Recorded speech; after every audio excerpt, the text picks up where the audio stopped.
Pundits had already been speculating when Jeb would get out of the race, even as the man who wanted to be the third President Bush brought in his brother George to help him. But Jeb Bush finished in single digits in South Carolina and called it quits, most likely ending the Bush dynasty.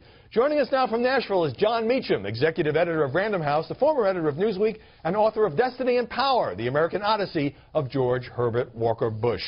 John, the media, which once anointed Jeb the front runner a long time ago, were already trying to push him out of the race with a kind of a death watch. Does his political demise in this campaign change the way that we cover and define the Republican Party? Unquestionably, although Donald Trump has changed that, and the press has been obviously part of that process. You know, this is the end of almost a 70-year story. Prescott Bush, Jeb's grandfather, first ran for the Senate in 1950. 6 of the last 9 presidential tickets on the Republican side had a Bush on it. And so the shift from Jeb Bush and that kind of Republican, Mitt Romney, George W. Bush, those kinds of Republicans, to a front runner like Trump, obviously changes the entire conversation. Barbara Bush complained at one point that the pundits or the press were ignoring her son. But although he had some improvement toward the end, didn't the media reflect the fact that he just was not a very good candidate? I think it was more of a mirror than a maker. You know, this has been, you've talked about this a lot on your show and elsewhere.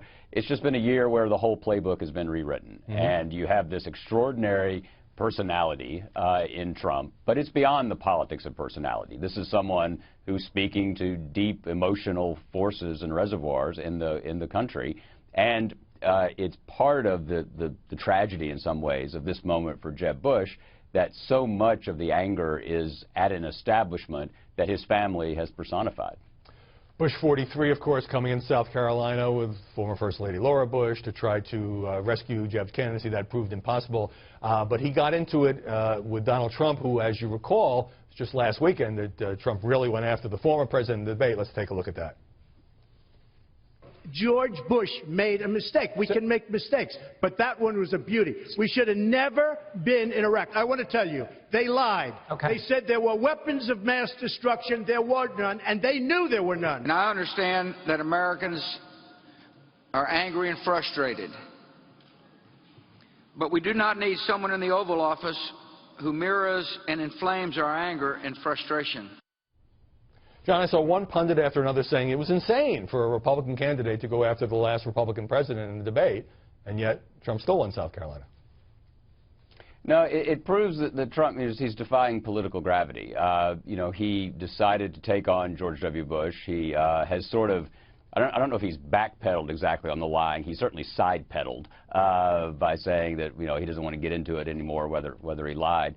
But yeah, it was a remarkable moment. If I could just jump in, Anderson Cooper of CNN asked him 4 times, are you still saying that Bush lied about knowing in advance that Saddam had no WMDs, and he kept deflecting the question. Right.